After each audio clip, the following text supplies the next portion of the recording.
Bonjour. Donc moi je vais vous parler justement aujourd'hui, comme Martine l'a dit, de cette étude qu'on a réalisée avec l'IFOP, qui est assez innovante, qui est une étude qui n'a jamais été faite à l'international. Donc c'était un honneur pour moi de participer à ce travail-là. Et merci aussi pour l'invitation. Donc du coup, moi je suis le docteur Michael Worms-Arminger, je suis docteur en santé publique, avec une grosse spécialisation sur la santé mentale et la psychiatrie, et notamment sur l'expérience vécue de la maladie en termes psychosociaux. Donc c'est des choses qui m'intéressent beaucoup finalement dans plein de maladies. On a parlé déjà du VIH par exemple. Là pour le coup le vitiligo c'est aussi une pathologie qu'on n'associe pas forcément à la santé mentale et qui finalement en fait concerne quand même pas mal de gens et dans une société de l'image, c'est vrai que c'est quelque chose qui finalement quand on a des tâches qui sont visibles, ça nous atteint fondamentalement dans notre identité, sur notre peau, sur notre visage. Donc c'est des choses qui sont quand même très importantes aujourd'hui, même s'il commence à y avoir un mouvement qui est quand même relativement positif dans l'acceptation par la société. On verra que c'est pas encore tout à fait acquis. On pourrait dire que les jeunes, finalement, sont quand même les plus sensibles à ces sujets-là, notamment, voilà, on a Winnie Harlow, par exemple, qui en parle sur les réseaux sociaux. Tu parlais de Michael Jackson tout à l'heure aussi, Edouard. Je pense que pas beaucoup de gens, en fait, dans la société savent que Michael Jackson avait un vitiligo. Il y en a beaucoup qui pensent qu'il s'est fait blanchir la peau, vraiment à dessein. Donc c'est super important d'en parler, notamment de l'aspect voilà, qui n'est pas visible, donc qui est à l'intérieur, donc d'où le vitiligo de l'intérieur et de l'extérieur. Donc on va parler de l'expérience du vitiligo par les personnes qui vivent avec. Ça aussi c'est un mot que j'aime bien, c'est vivre avec, plutôt que d'être atteint ou autre. Là, ça enlève un peu aussi cette charge très négative de la maladie et de l'extérieur, donc la vision qu'ont finalement les personnes dans la société, j'ai envie de dire la société civile, ce qui pas forcément super approprié, mais voilà. Donc pour le coup, juste pour vous dire un peu de quoi on va parler, je ne sais pas si vous êtes tous plus ou moins au clair avec cette notion de fonctionnement psychosocial, ça reste assez obscur aujourd'hui, on n'en parle pas trop. C'est justement le fait qu'on a en fait plein de variables qui vont jouer avec notre bien-être de manière très générale. Donc là, vous voyez, il y a le bien-être psychologique, l'estime de soi qui va aussi beaucoup jouer, l'image de soi qui va aussi être différente, qui va dépendre aussi beaucoup des relations avec les autres. Il va y avoir la qualité de vie qui va être aussi extrêmement large. On va avoir les choix de vie, les choix de carrière, les choix de faire du sport, d'aller à la plage, les choix de vêtements. Il y a les évitements aussi qui sont fréquents, par exemple chez les jeunes, quand il faut aller à la piscine, voilà, surtout aux jeunes âges, à l'âge du collège par exemple, où c'est vraiment l'âge où c'est le plus compliqué de faire face en fait, en réalité au regard qui peut être assez critique, assez jugeant de ses camarades, toute la composante de vie sociale, hein, voilà, on parle de psychologie, de qualité de vie, de vie sociale, c'est aussi voilà, le fait de se sentir différent, qu'on nous fasse aussi se sentir très différent, les questions qui sont liées aussi au harcèlement, à la stigmatisation, à la discrimination, et aussi l'anxiété qui est liée à l'apparence, qui peut être assez forte et qui souvent l'est, même si voilà, quand on arrive à vivre avec, il y a aussi cette acceptation qui peut arriver dans beaucoup de cas. Et ça, on en parlera aussi. Mais en tout cas, ce qui est super intéressant, c'est que dans le monde, personne ne s'est jamais intéressé aux 12-25 ans qui vivent avec un vitiligo dans la recherche, ce qui est quand même assez impressionnant. Les études, en général, portent sur les personnes de plus de 40 ans, plus de 50 ans. Donc les grosses études. Et là, en réalité, c'est quand même... ça questionne, quoi, ça questionne. Donc là, c'était super important pour nous d'étudier en fait cette population-là, parce que c'est celle aussi voilà, qui est le plus exposée finalement aux médias sociaux, etc. Et là, je vous ai mis un terme un peu, un peu barbare, les études phénoménologiques. La phénoménologie, c'est l'expérience. Voilà, c'est l'étude de l'expérience vécue, ce que la personne ressent en réalité de ce qui se passe, voilà, son expérience intérieure. Donc là, je vais vous parler un peu plus de cette étude. Les slides sont un peu format scientifique, mais pour le coup, je vais essayer de rendre ça un peu plus ludique et on interagira aussi un peu, je pense, au fur et à mesure. Donc là, le but, c'était, voilà, je vous l'ai dit, de regarder un peu ce qui se passe chez les jeunes de 12 à 25 ans dans la société. Voilà, quel regard ils portent justement sur le vitiligo. Donc on a fait un sondage avec IFOP qui est national et représentatif, donc sur un échantillon qui représente la population de jeunes, donc en termes de milieux socio-économiques, d'âge, de genre, etc. Avec 16 questions justement sur leurs connaissances, leurs attitudes, leurs comportements vis-à-vis des personnes qui vivent avec un vitiligo. Et la partie, pour le coup, qualitative, celle que je disais phénoménologique, donc on s'intéresse voilà, à l'expérience de la personne. C'était des interviews d'1 heure avec 12 personnes qui vivent avec un vitiligo, qui ont été principalement recrutées par Martine et par le biais de l'association. Donc des choses qui étaient vraiment super, super intéressantes, c'est qu'en fait, on a essayé de regarder en fait, les thèmes qui reviennent de manière très récurrente dans les discours d'expérience du vitiligo. Et justement, on verra si finalement vous vous retrouvez aussi dans ces thèmes-là. Alors, on se rend compte que même aujourd'hui, on n'a qu'un tiers des jeunes qui connaissent le vitiligo spontanément. Quand on leur dit vitiligo, il y en a 7 sur 10 qui ne savent pas du tout ce que c'est. Quand on leur dit un peu, c'est des taches blanches, de la dépigmentation, etc., il y en a la moitié qui savent. Donc il y a quand même une grosse moitié des jeunes qui ne savent pas trop de quoi on parle. Et la plupart du temps, c'est soit par la rencontre, soit par les réseaux sociaux qu'ils ont appris à connaître la maladie. Donc on voit vraiment le poids aujourd'hui que les réseaux sociaux ont en termes d'information. Donc d'où aussi un canal d'information qui est vraiment à mettre en avant et à exploiter. Vous me dites si je parle trop vite. On me le dit assez souvent. Et en tout cas, sur les personnes qui connaissent un vitiligo, on est à peu près 1 personne sur 5. Donc, ce qui correspond finalement aux statistiques. En plus, c'est ce qu'on disait avec Martine tout à l'heure, c'est que les stats officielles, c'est à peu près 1 million de personnes en France. Mais en fait, comme on le disait, il y a plein de personnes qui ne l'ont jamais déclaré, qui n'ont pas forcément été consultées, qui ne se rendent même pas forcément compte quand les tâches ne sont pas très visibles ou qui ne s'interrogent même pas forcément. Donc, en fait, on voit que finalement, la prévalence peut être quand même beaucoup plus élevée. Et finalement que ce soit quelque chose qui soit beaucoup plus fréquent. Mais ce qui est positif, c'est que même chez ceux qui ne connaissent pas le vitiligo, donc quand on leur dit c'est des personnes, on leur explique ce que c'est, il y a quand même pas mal de personnes, la majorité en fait, qui dit ça me dérange pas. Ça me dérange pas, voilà, qui rapportent des sentiments de confort, de confiance, d'intérêt, de curiosité. Donc voilà, des choses qui sont assez neutres et positives. Mais on a quand même un tiers qui rapporte des sentiments qui ne sont pas forcément top avec la peur du contact, le dégoût. Donc c'est juste qu'on retrouve pas mal. Là, dans les questions, c'était est-ce que vous accepteriez de serrer la main, par exemple, à une personne qui a un vitiligo? Est-ce que vous accepteriez d'être en relation amoureuse, intime, avec une personne qui a un vitiligo? Donc on se rend compte qu'il y a quand même entre 1/4 et 1/3 des jeunes qui sont très réfractaires à l'idée d'un contact avec une personne qui a le vitiligo. Et c'est pour ça que tout à l'heure, je faisais le parallèle avec le VIH, en réalité, c'est qu'en fait, on a les mêmes clichés un peu qui se perpétuent de ce truc-là. Si je touche la personne, je vais être contaminé. Et il y a un peu cette même idée qui revient. Je ne sais pas si vous avez vu l'étude qui est sortie la semaine dernière sur la perception du VIH par les jeunes, c'est assez catastrophique. Et en fait, on retrouve à peu près les mêmes thèmes. Donc c'est vraiment super intéressant. Et je vous dis, il y en a 1/4 à 1/3 qui ne sont pas très à l'aise, voire pas du tout avec le vitiligo. Et en réalité, quand on approfondit un peu plus au-delà de la simple attitude, on se rend compte qu'il y a des comportements aussi derrière qui sont discriminatoires, qui sont déclarés. On pourrait dire, je ne suis pas à l'aise dans la relation, ok. Mais ce n'est pas pour autant que je vais éviter une situation. Là, pour le coup, il y a vraiment des personnes qui sont dans l'évitement total d'une situation. Je vois dans un groupe en soirée qu'il y a une personne avec un vitiligo, je ne vais même pas aller vers ce groupe. Donc il y a ce truc-là vraiment qui se retrouve assez fréquemment, hein, entre 1 personne sur 5 et 1 personne sur 3. Mais ce qui est intéressant, c'est que en fait, quand on interroge les jeunes sur est-ce que vous avez l'impression que les personnes avec un vitiligo sont stigmatisées et discriminées, ils répondent que oui. Ils répondent que oui, et c'est ça qui est vraiment super intéressant, c'est que même quand on a conscience qu'il y a des discriminations et des stigmatisations, ça n'empêche pas de l'être aussi. Ça n'empêche pas de l'être aussi. Et ça, c'est vraiment quelque chose qui est super important, justement, cette différence entre les attitudes et les comportements. On retrouve ça dans plein de domaines différents. Sur l'environnement, par exemple, on retrouve ça aussi quand on interroge les gens. Est-ce que vous pensez que le réchauffement climatique est un gros problème qui va vous impacter? Vous avez 95% des gens qui disent oui. Et vous leur demandez, est-ce que vous faites quelque chose en faveur de l'environnement? Tout le monde dit non.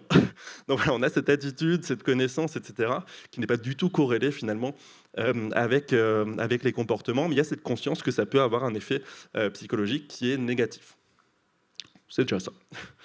Et finalement, de manière assez rare, même si les personnes disent que je pense que les personnes avec un vitiligo sont stigmatisées, sont discriminées, Bah, les personnes disent ça, mais elles n'ont jamais vraiment constaté. Elles n'ont jamais vraiment vu ces situations de discrimination, de stigmatisation.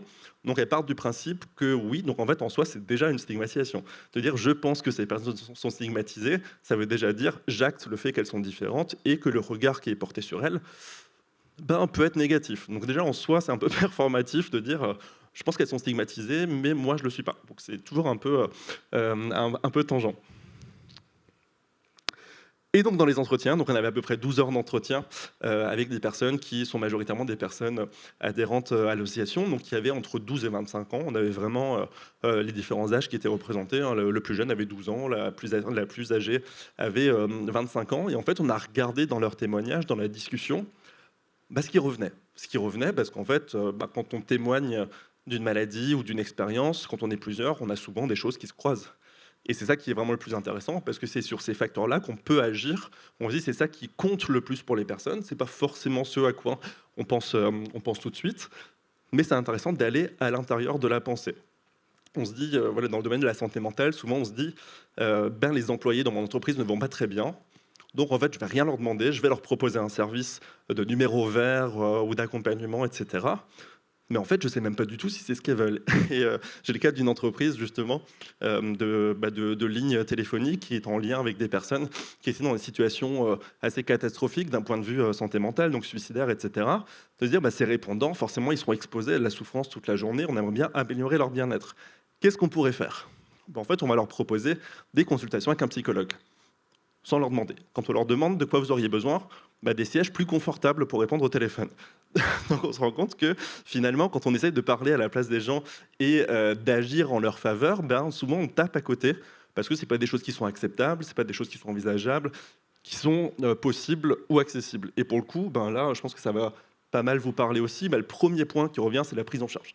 La prise en charge médicale, donc là on ne parle même pas de prise en charge psychologique, mais de la prise en charge dermato. Vraiment le cœur finalement de ce à quoi on est confronté au départ. La deuxième, c'est la recherche de ressources, donc de l'information, de savoir vers qui se tourner, de savoir finalement qu'il y a des associations, qu'il y a des témoignages, qu'il y a des personnes ressources, etc. La troisième, c'est les relations entre les personnes. Voilà, relations avec les camarades, avec les collègues, avec la famille, avec les voisins, avec les amis, enfin avec n'importe qui finalement. Et le dernier qui va concerner plus l'individu, ça va être sa qualité de vie et sa santé mentale. Donc plus la relation à soi, finalement, comment est-ce qu'on se perçoit, comment est-ce qu'on vit finalement le fait de vivre avec un vitiligo, qu'est-ce que ça nous fait à l'intérieur. Donc je vais dérouler un peu les différents thèmes.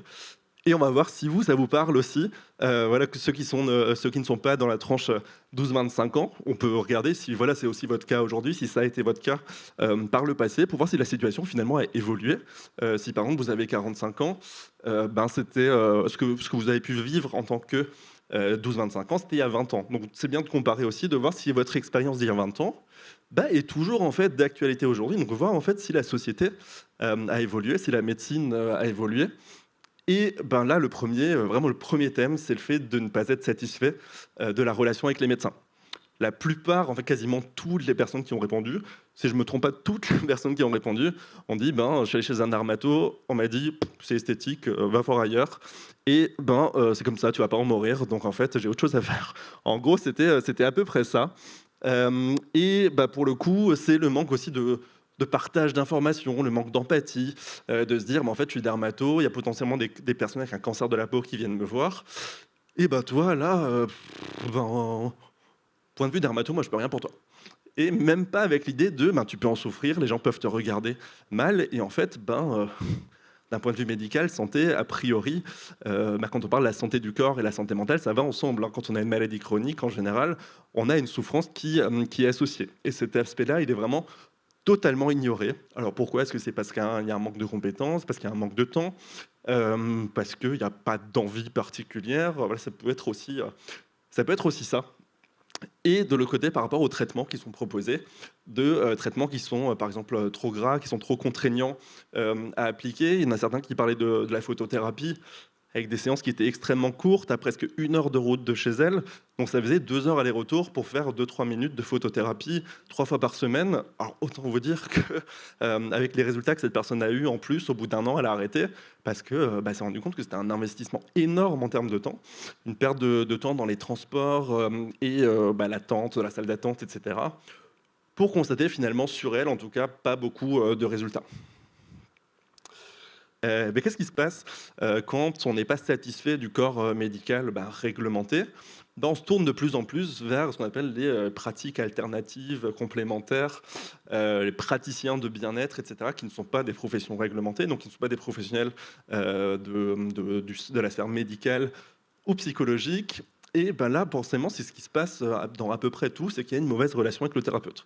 Avec le thérapeute, avec le médecin, c'est à peu près pareil dans tous les domaines. On le voit sur certaines pathologies qui ne sont pas très bien connues par les médecins. Et la fibromyalgie, par exemple, dont on parle depuis quelques années, où on disait, c'est un peu l'hystérie contemporaine, c'est que des femmes de 50 ans qui d'un coup ont des douleurs parce qu'elles sont dépressives. Et en fait, c'était expédié comme ça, de dire, en fait, tes souffrances, elles n'existent pas, c'est dans ta tête. Et puis moi, je m'en fous. Et il se passe un peu la même chose là aussi, de dire, tu as des taches sur la peau, écoute, je peux rien pour toi. Et là, c'est vraiment des choses qui sont assez impressionnantes, c'est que 100% des personnes qui ont témoigné rapportent le recours à ces pratiques alternatives. Que ce soit, il y a une personne qui nous a parlé de sorcières au Maroc, qui devait mettre sa salive sur des plaques au lever du soleil pendant une semaine. Donc on voit aussi à quel point les croyances en fait peuvent prendre le dessus sur finalement le côté médical, parce que le côté médical, en fait, on n'a plus confiance, on n'a plus du tout confiance. Et ça se passe pour beaucoup de choses, avec là aussi un gros investissement en temps, en ressources, souvent ça coûte cher, pour des résultats qui, je ne suis pas sûr qu'il y ait de grands résultats en faisant des onctions de salive. Il y a aussi la question des magnétiseurs, par exemple, ça revient extrêmement fréquemment. Donc il y a des pratiques qui ne sont pas réglementées, qui n'ont pas de preuves scientifiques. Il peut toujours y avoir un effet placebo. Un effet placebo, c'est un effet qui fait partie de toutes les prises en charge. Mais en tout cas, se tourner vers des choses qui ne sont pas, en tout cas, dédiées au vitiligo. Et ça aussi, en fait, quand vous avez un médecin qui s'en fout, vous ne savez pas trop vers qui vous tournez, en fait. Quand on ne vous donne pas d'informations, c'est la première cause, finalement, de souffrance, de dire « j'ai une souffrance, je fais la démarche d'aller consulter ». Pour aller voir un dermato, vous en avez pour 6, 8, 10 mois d'attente. Donc se dire, je souffre, je vais attendre 10 mois pour aller chez le dermato, il va me regarder 30 secondes, il va dire vitiligo, casse-toi, en gros, pour être assez trivial. Finalement, on est orienté vers personne. Très peu de dermatos connaissent les associations de patients, connaissent les sites justement sur lesquels on peut avoir des infos, les lignes d'écoute, par exemple psychologiques, etc. Donc en fait, qu'est-ce qu'on fait quand le médecin ne nous donne pas d'infos? On va les chercher tout seul. Et quand on va chercher des infos santé sur Internet, en général, on tombe sur des forums Doctissimo, sur des sites un peu bizarres qui racontent n'importe quoi. Je parlais tout à l'heure avec quelqu'un, je ne connais pas son prénom, je suis désolé de ne pas demander le prénom, c'est l'adhérente numéro 40 en 92, je me rappelle ça, qui me disait justement qu'elle regarde un peu ce qui se passe dans les différents groupes privés sur Facebook et les réseaux sociaux, de personnes qui racontent n'importe quoi. Et justement, c'est cette ressource d'information de dire, en fait, je ne sais pas à qui me fier, parce qu'on ne m'a pas dit, en fait, qu'est-ce qui était sérieux, qui travaillait vraiment sur le sujet. En fait, on va aller vers des gens qui disent, moi j'ai un vitiligo, et regarde comment, je vais te dire, en fait, comment faire. Souvent, il y a des enjeux financiers aussi derrière, de dire, en fait, je vais t'accompagner, je ne suis pas du tout professionnel de santé, mais voilà, je paye une prestation de coaching ou un truc comme ça, donc il y a les enjeux financiers aussi derrière, et c'est ce que les jeunes disent, en fait, c'est la première source d'information aujourd'hui, c'est Internet, c'est les réseaux sociaux. Et ce que tous disent, c'est, j'avais pas d'infos par mon médecin, je suis allé voir sur Google, pire chose à faire. Pire chose à faire parce qu'on nous raconte n'importe quoi, on nous montre que des photos de cas qui sont vraiment avec des tâches extrêmement étendues. Donc forcément, quand on est jeune, on a un premier contact finalement avec un médecin et qu'on se dit, en fait, quand on n'est pas trop dans l'acceptation, je vais finir comme ça et j'ai pas du tout envie. Donc cette auto-stigmatisation de se dire, jamais de la vie j'accepterai ça. Parce que voilà, c'est des personnes qui sont très jeunes, qui ont ce premier contact, qui sont en tout début de parcours. Mais ce qui est bien, c'est que les personnes connaissent l'AFV, forcément, parce qu'elles sont adhérentes. Mais en tout cas, c'est ça qui est assez intéressant, c'est que les personnes, en tout cas, qui connaissent l'association, jugent que les infos qui sont véhiculées par l'association sont utiles. Ça pourrait être l'inverse, il y a des associations qui véhiculent des infos qui ne sont pas très utiles, mais en tout cas, ces personnes-là, donc les 12 personnes qu'on a interrogées, jugent que les newsletters, les infos communiquées par l'AFV sont utiles, sont pertinentes, donc c'est déjà un très beau point. Et du coup, bravo à toutes celles et ceux qui travaillent, en tout cas pour la création de ces contenus et pour leur relais. Forcément, on vit dans une société où il y a des gens, où il y a des gens, et on est plus ou moins obligé, sauf si on vit dans une grotte au fin fond de la forêt, d'interagir avec les gens. Et pour le coup, ce dont on se rend compte, c'est que les jeunes, souvent, finissent par accepter relativement bien et relativement rapidement, mais les parents, pas tout à fait. Pas tout à fait.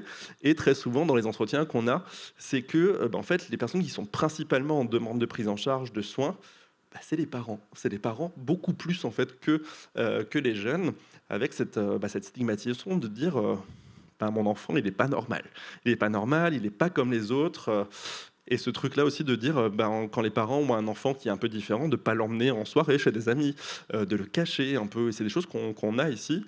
C'est plusieurs personnes qui nous disaient, c'était comme ça, j'acceptais pas forcément, mais pour moi je me dis ça va passer avec le temps, ou en tout cas je finirai par l'accepter. Mais en fait, c'était les parents qui stressaient derrière de dire si, il faut que tu te soignes, il faut que ça disparaisse. Finalement, on a des parents qui sont allés jusqu'à Cuba pour acheter des traitements qui n'étaient pas légaux en France. Donc plusieurs allers-retours à Cuba pour se procurer un traitement qui n'est pas autorisé. Une personne qui nous disait que elle s'en foutait un peu, et que son père en fait était vraiment derrière, il gueulait sur le dermato, il était vraiment pas content, il était en recherche permanente de traitement. Parce que justement, c'est mon enfant est différent, je l'accepte plus en fait. En réalité, il y a cette stigmatisation qui se fait même au sein de la famille. Et c'est ça qui est aussi super intéressant, c'est de se dire, souvent la rencontre, le fait de côtoyer quelqu'un qui a une maladie chronique, quelle qu'elle soit, c'est le principal moyen d'accepter. Parce qu'on se rend compte, la personne, ok, elle a des particularités, comme on en a tous, qui sont visibles ou pas. Et de se dire, c'est un être humain, quoi. C'est un être humain, c'est mon fils, c'est ma fille. Et forcément, il n'y a pas de souci. Sauf que c'est pas évident pour tout le monde. C'est pas évident pour tout le monde. Et pour la fratrie non plus, c'est vrai qu'on pense assez rarement aux frères et sœurs, de se dire quand les parents consacrent plus d'attention à un enfant qu'aux autres, parce que justement on cherche un traitement, on veut absolument trouver des solutions, même si l'enfant n'est pas en demande, forcément on consacre moins d'attention aux frères et sœurs. Donc voilà, à ces jeunes âges, il peut y avoir ces problèmes de jalousie, de dynamique qui vont être perturbés de lui c'est l'enfant préféré, mes parents m'aiment pas, voilà, ça peut perturber aussi le fonctionnement familial avec des impacts qui peuvent être à long terme. Et en fait, ce qui est assez intéressant aussi, c'est que dans les 12 personnes, elles rapportent assez peu de cas de stigmatisation et de discrimination. C'est ça qui est intéressant, c'est que parmi ces 12 personnes, donc il y a plusieurs genres, ils habitent dans plusieurs régions différentes, rurales, urbaines, il y a plusieurs âges, c'est qu'à part quelques cas d'insultes à l'école, notamment au collège, ils n'ont pas rencontré de situation particulièrement difficile sur le plan de la stigmatisation ou de la discrimination. Est-ce que vous, c'est quelque chose qui vous paraît, finalement, qui vous paraît logique? Est-ce que vous avez rencontré vraiment des situations très difficiles à vivre d'un point de vue stigmatisation ou discrimination? Levez la main, peut-être ceux qui se reconnaissent dedans. Ouais.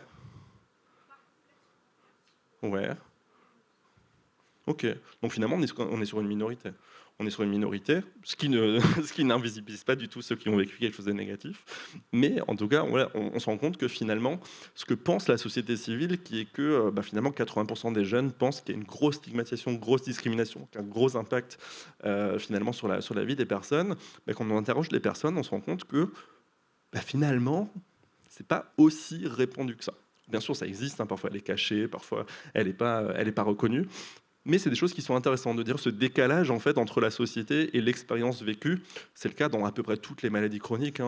C'est quand de l'extérieur en fait on s'en fait une idée qui n'est pas forcément celle du vécu réel de la personne, parce qu'assez souvent on ne nous interroge pas non plus. On n'a pas trop l'occasion de parler de son vécu non plus. C'est quand il nous est pas arrivé quelque chose, on ne va pas dire ça m'est pas arrivé.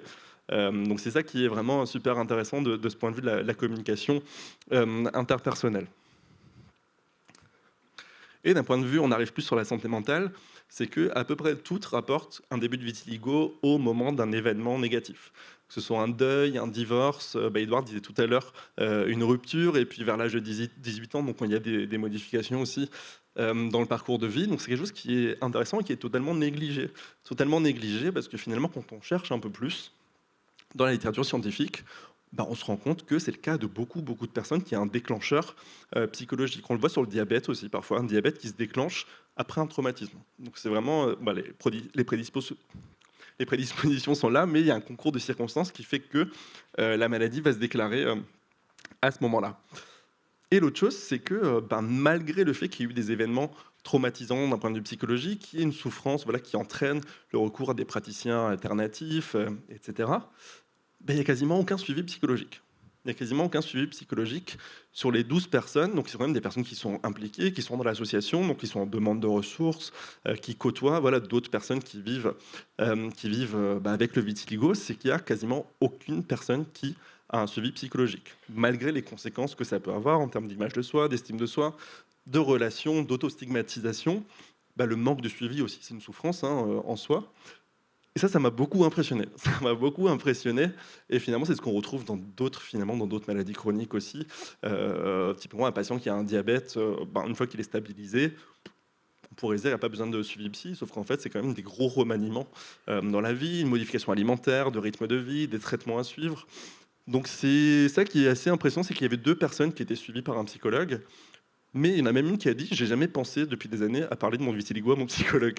Donc c'est ça qui était vraiment super, super intéressant. C'est de se dire, même quand il y a un suivi psychologique, en fait, les 2 n'ont jamais parlé de leur vitiligo à leur psychologue. Donc on pourrait se dire, c'est quand même assez impressionnant. Mais finalement, c'est des choses qu'on retrouve aussi dans d'autres pathologies chroniques. J'aime bien faire les parallèles, parce qu'on se rend compte qu'il y a quand même beaucoup de choses communes en fait, qui sont réparties entre les différentes maladies chroniques et qui sont des facteurs d'action, justement. Parce qu'on pourrait se dire, les pouvoirs publics, si ça ne concerne qu'une pathologie, écoute, ils feront avec. Et si on se rend compte que ça concerne quasiment toutes les pathologies chroniques, c'est plus un levier d'action de dire, en fait, si tous les malades chroniques rencontrent ces difficultés-là, ça concerne quand même beaucoup de gens. Parce que les pathologies chroniques en France, je crois qu'on est à entre 15 et 20 millions de personnes, donc c'est quand même une grosse part de la population. Donc c'est quelque chose qui est assez important, et ça ajoute ce poids aussi, justement, de dire nous on vit avec cette maladie, et en fait c'est pas une maladie différente que les autres. Vous pouvez penser que c'est cosmétique, mais en fait non, c'est une vraie maladie auto-immune, inflammatoire, et c'est ça qui est aussi un levier important. Justement, pour revenir sur ce caractère inflammatoire, on sait aujourd'hui, en tout cas il y a de plus en plus de recherches qui le disent, c'est que la santé mentale en fait est pas mal déterminée par des facteurs inflammatoires. On se rend de plus en plus compte que les personnes qui souffrent de dépression, par exemple, ou d'anxiété, ont une inflammation chronique au niveau intestinal, au niveau de la peau, des maladies plus de type spondylarthrite ankylosante, psoriasis, etc. On se rend compte qu'il y a quand même une grosse corrélation en fait, entre les deux, entre l'inflammation et la dépression, et qui vont ensemble. C'est que plus on est inflammé, plus on a de la dépression, plus on est déprimé, plus l'inflammation s'aggrave. Et c'est ce que Edouard disait aussi tout à l'heure, c'est que ça fluctue en fonction de ses humeurs. C'est quand il va moins bien qu'il va y avoir finalement une recrudescence des tâches, et inversement. Et c'est des choses qu'on retrouve aussi pas mal, par exemple des personnes qui suivent une thérapie, une psychothérapie, et qui en fait constatent une diminution de leurs tâches à long terme.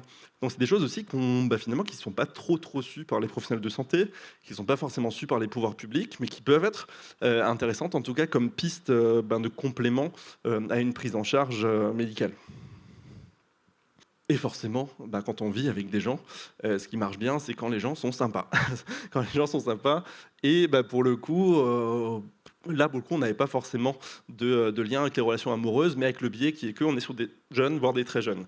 Quand on interroge sur la vie intime, quelqu'un qui a 13 ans, autant vous dire qu'il y a sa mère à côté, il ne va pas vous dire que ma petite copine, là, maintenant, elle m'a quitté parce qu'elle a vu que j'avais des tâches. Donc on a ce biais-là aussi, mais il y avait des adultes aussi qui rapportaient finalement pas trop de difficultés à ce niveau-là. Ce qui est déjà positif.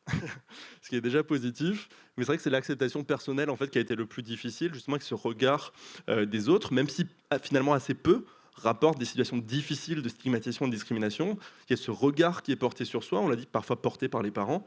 C'est pas du tout pour culpabiliser les parents, c'est finalement tous les parents, quand ils ont un enfant qui a une maladie, ils veulent aussi bien faire et essayer de l'aider. Il y a cette question-là qui peut se poser de personnes qui se disent aussi, si aujourd'hui on me proposait d'enlever totalement mes tâches, en fait non, je vis avec, ça fait partie de moi, c'est comme ça fait partie de mon image, ça fait partie de mon corps, et de dire en fait au début ça me posait problème, et maintenant en fait je me verrais même plus sans. Donc c'est aussi des choses qui sont Super importante en termes de piste d'espoir aussi, parce que c'est vrai que souvent on a tendance à voir les choses du côté négatif, mais de se dire c'est aussi possible de vivre en totale harmonie, en totale finalement affection avec ses tâches. Et c'est vraiment quelque chose qui est super intéressant d'un point de vue santé mentale.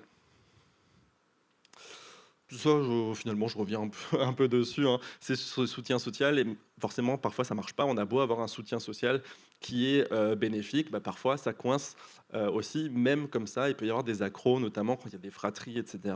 On a beau avoir des parents soutenants, bah, ça peut quand même provoquer des conflits dans la famille, même s'il y a des bonnes volontés qui sont derrière. Et l'autre point qui est intéressant, c'est que même quand les personnes déclarent accepter totalement leur vitiligo, on voit quand même des comportements de masquage, voilà, finalement d'essayer de cacher ces tâches avec des vêtements, avec du maquillage, etc. Ce qui paraît un peu ambivalent de dire j'accepte totalement mes tâches, mais je les cache quand même. Donc il y a cette question voilà, qui est vraiment super intéressante, qui m'a beaucoup questionné, de dire finalement est-ce que les personnes acceptent vraiment ou finissent par se dire je l'accepte, mais parce que j'ai pas le choix. Voilà, une sorte de résignation. Vous, qu'est-ce qui vous, si vous acceptez vos tâches, vous diriez que vous les acceptez, ou finalement vous les acceptez parce que vous n'avez pas le choix. Pas le choix.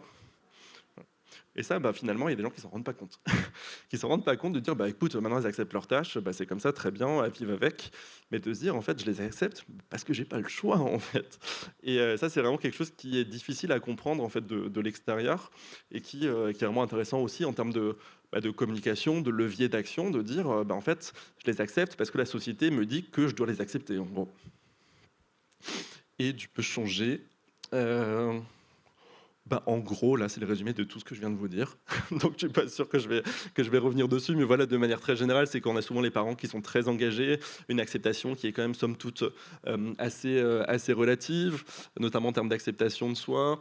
Finalement, assez peu de stigmatisation et de discrimination qui sont rapportées. Ça ne veut pas dire qu'il n'y en a pas, mais en tout cas qui sont rapportées, ce qui contraste vraiment avec la vie et la vision de la société civile, et surtout une autostigmatisation. Une autostigmatisation, c'est-à-dire je vais me voir négativement parce que les autres me voient négativement. Donc c'est un peu le truc de qui je suis, moi, face à 70 millions de personnes, pour dire que je suis bien, que je me sens bien. Si tout le monde me dit que tu es censé te sentir pas bien, on finit par l'accepter. À un moment, on finit par l'accepter parce que c'est juste le poids de la majorité. Voilà, c'est l'effet de la majorité qui va changer notre propre avis. Et je crois qu'il reste juste la partie santé mentale. Non, bah ça tu peux passer, ces trucs assez scientifiques.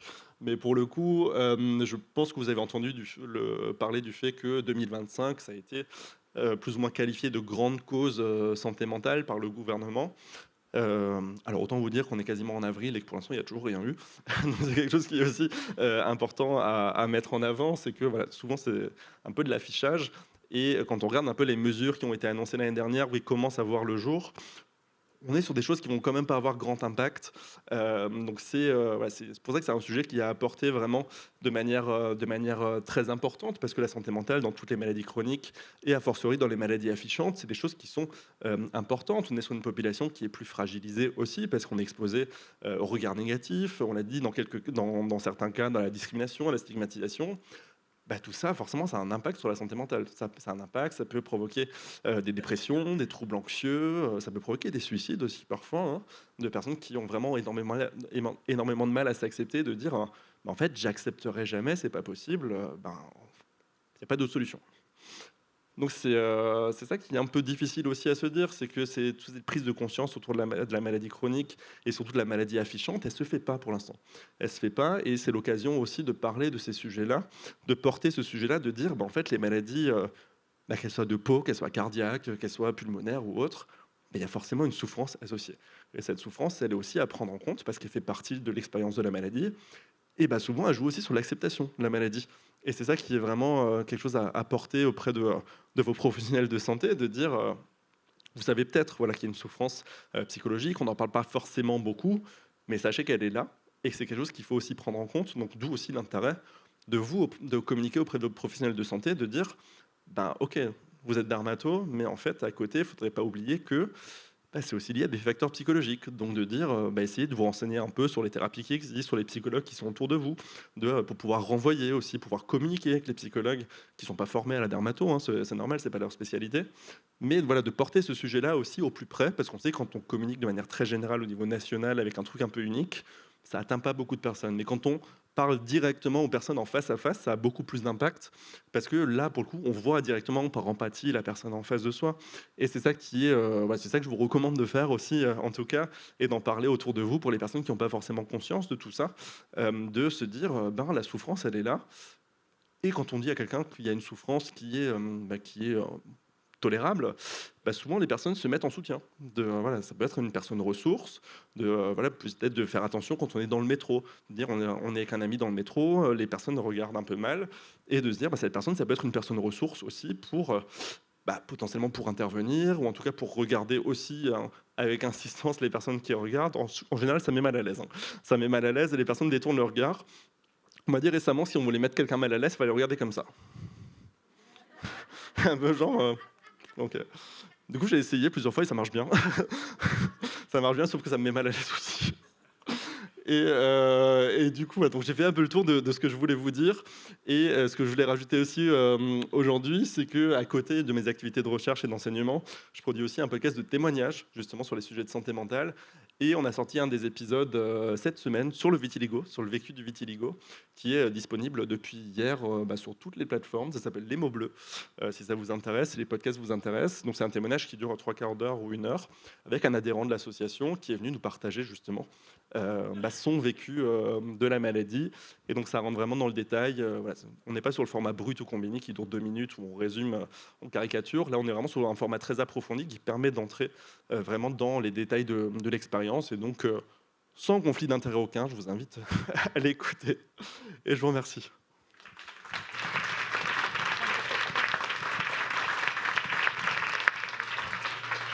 Non. Merci.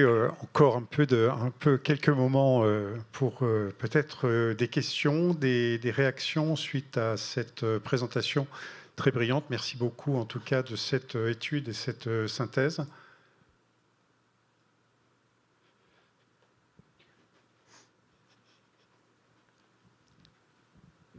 Bonjour, merci. Je voulais juste apporter un petit témoignage. Moi, j'ai eu du vitiligo assez jeune. Et quand vous disiez, en fait, cette maladie, elle n'est pas grave, il y en a des choses beaucoup plus graves. Mais moi, j'ai adopté cette attitude, mais c'est aussi parce qu'on nous l'a dit. Voilà, on dit, bon, écoute, c'est pas grave. Et finalement, on l'intègre et on se le dit à soi-même. Et juste aussi, pour ne pas citer son nom, il y a un homme politique, paraît-il, qui a eu de vitiligo et de l'alopécie.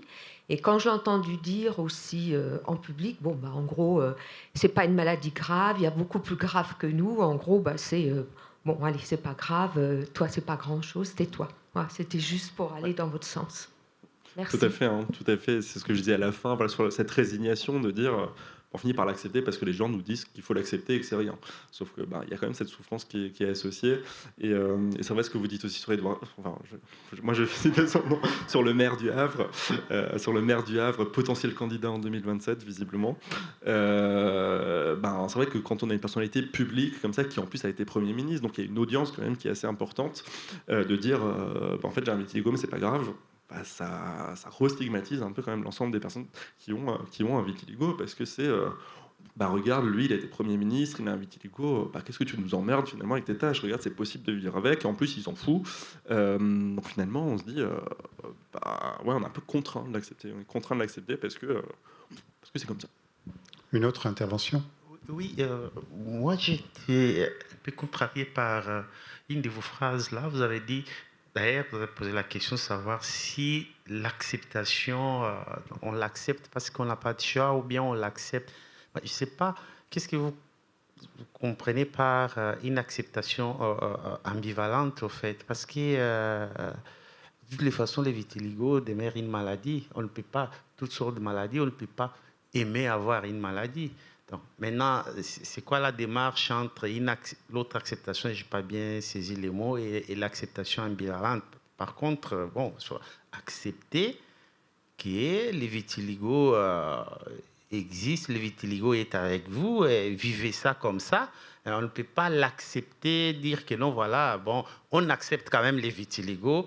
Et ces messages-là, je n'ai pas bien compris ces messages-là. Peut-être qu'il faudrait un peu qu'on reformule pour que... Parce que moi, je ne peux pas accepter d'avoir le vitiligo. J'accepte vivre avec mon vitiligo parce qu'il n'y a pas d'autre choix. C'est pour ça qu'on est là. C'est pour encourager ceux qui sont dans les domaines de la recherche et autres et échanger l'expérience. Merci, si la phrase n'était pas claire, justement, c'est bien de le dire. Vous savez, peut-être qu'il y a d'autres personnes aussi qui l'ont pas forcément comprise. C'est vrai que quand je parle d'acceptation, c'est pas d'avoir un sentiment positif par rapport au vitiligo, c'est d'avoir un sentiment neutre. En gros, c'est de passer d'un sentiment très négatif. Justement, l'inacceptation, pour moi, c'est ça, c'est de se dire vraiment d'en souffrir tous les jours dans sa chair, de dire... là, quand je me regarde dans le miroir, vraiment, je peux pas, quoi. Pour moi, c'est ça l'inacceptation. Et c'est vrai que dans un sentiment très négatif, et quand je vais vers l'acceptation, c'est vrai qu'on passe sur un sentiment un peu neutre, de se regarder dans le miroir, et puis au bout d'un moment, on ne fait plus attention. C'est vrai que je rentre pas dans un truc très positif. Il y a peut-être des personnes qui adorent justement leur vitiligo. Typiquement, on peut parler de personnalités publiques, voilà, qui le mettent en avant aussi, des personnes. Alors, juste peut-être un petit bémol par rapport à Édouard Philippe, puisqu'on est entre nous. Je pense qu'il dit « aujourd'hui, ça ne me gêne pas ». Et il dit aussi voilà, j'imagine pour les jeunes que ça doit être dur. Donc il faut peut-être nuancer un petit peu ces propos et les entendre dans la totalité, parce que souvent on fait des petites coupures dans les prises de parole. Voilà. Moi, j'aurais une question à te poser. Ce serait pour toi, quels seraient les leviers de résilience? Qu'est-ce qui pourrait aider les jeunes aujourd'hui? Vers qui ils peuvent se tourner? Enfin voilà, avoir des pistes pour les accompagner au mieux. Ouais, merci pour la question. C'est vrai que c'est l'étape d'après. C'est vrai que je parlais tout à l'heure de pères aidants, de personnes ressources. Et c'est évidemment ce que fait l'association aussi, avec les rencontres, les groupes de parole et les rencontres comme aujourd'hui aussi, où ça permet aux personnes de se rassembler. C'est ce qui marche le mieux en réalité, ce qui marche le mieux, de pouvoir avoir des relations sociales positives avec des personnes qui nous comprennent. Des personnes qui nous comprennent, voilà, ce partage d'expérience, de dire, en fait, là aussi, c'est le modèle de cette personne, justement, arrive à vivre avec. Potentiellement, elle l'accepte pas forcément, mais en tout cas, elle peut mener ses stratégies de ce qu'elle emploie au quotidien, par exemple de phrases qu'elle se dit ou des choses comme ça, pour réussir à mieux vivre avec. Parce qu'on ne vit pas forcément bien avec, on vit avec, mais on peut en vivre potentiellement mieux quand on le vit mal. Donc c'est vraiment ça, c'est s'entourer de personnes qui sont bienveillantes. Alors c'est toujours compliqué, c'est toujours compliqué, mais c'est vrai que se rapprocher justement de l'AFV ou de personnes qu'on voit sur les réseaux sociaux, qui en tout cas ont un discours qui est sérieux, parce qu'il y en a quand même pas mal qui racontent n'importe quoi. Des personnes qui ont un discours sérieux, voilà, qui sont potentiellement relayées aussi par des dermatos, par des médecins, par des psychologues. Donc là, c'est ce premier point, voilà, c'est d'essayer d'aller vers des pairs. Ce qui permet d'avoir du soutien qui est plus personnel que ce soutien personnel qu'on peut avoir d'un professionnel de santé qui voit ça uniquement de l'extérieur. Et l'autre point, c'est justement d'avoir recours à un psychologue, par exemple. C'est-à-dire qu'on se dit souvent, les psychologues, c'est pour les personnes qui ont une pathologie psychiatrique grave, etc. Les psychologues interviennent en soutien de personnes qui ont une souffrance qui n'est pas forcément une pathologie. Quand vous vivez un deuil qui est difficile, vous n'êtes pas malade. Vous vivez un deuil qui est difficile, le psychologue peut vous aider justement à aller de l'avant et justement à mieux vivre cette situation pour justement en faire partie de votre histoire. Voilà, ça, c'est une brique de notre histoire, mais voilà, ça s'inscrit dans un méta-récit qui est beaucoup plus global. Donc moi, c'est vraiment ça que je mettrai en avant, c'est ce qu'on met en avant en fait de plus en plus dans pas mal de pathologies, c'est justement de s'entourer de personnes, pas uniquement, on ne va pas s'entourer uniquement de personnes qui ont la même maladie que nous, mais en tout cas d'avoir ces personnes ressources avec qui on peut discuter quand ça ne va pas, parce qu'elles nous comprennent. Alors, c'est pas une question, c'est juste, je trouve votre intervention très intéressante et elle donne un autre regard sur la maladie et qui est très important. Et c'est vrai qu'on l'entend pas souvent. Et voilà, merci beaucoup. Merci.